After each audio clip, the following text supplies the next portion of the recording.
ஒரு தேங்காயை நான் திருவ சொன்னா 3 தேங்காயை ஒன்னோட திருவி வச்சிருக்கு. இந்த திருவின தேங்காயை என்ன பண்றதுன்னு தெரியாம நாங்க வந்து உருக்கி எடுக்க போறோம். தேங்காய் பால் பெனஞ்சு எடுத்து கொடுத்துட்டாவ. திருவினதுக்கு தண்டனையாட்டு தேங்காய் பால் பெனைய வச்சுட்டேன். இனி இந்த தேங்காய் பாலை உருக்கி அதுல வரக்கூடிய கக்கனை நாங்க சாப்பிட போறோம். செம்ம டேஸ்டா இருக்கும் பார்த்துடுங்க.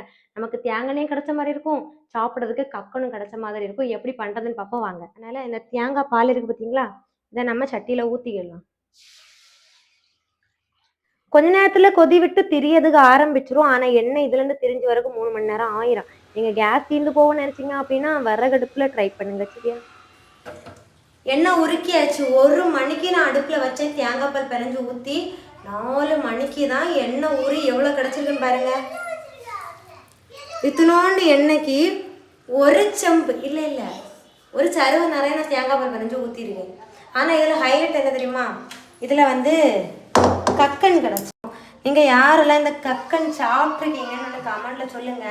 சாதா இதெல்லாம் எங்கே பண்ணுவாங்க அப்படின்னா, கோயிலில் சாமிக்கு உருக்கனை நேர்ந்துருப்பாங்கல்ல, அவங்க தான் இந்த மாதிரியெல்லாம் செஞ்சு நேர்ந்து கொடுப்பாங்க.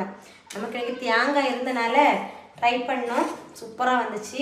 இனி இந்த எண்ணெயை நான் தனியாக ஊற்றிட்டு நான் இருக்கு பார்த்தீங்களா கக்கன், இதை வந்து சாப்பிட பாரு. நீங்கள் யாரெல்லாம் இந்த எண்ணெய் உருக்கி வரக்கூடிய கக்கன் சாப்பிட்ருக்கீங்க, யாருக்கெல்லாம் இது பிடிக்கும்னு கண்டிப்பாக கமெண்ட்ல சொல்லுங்கள்.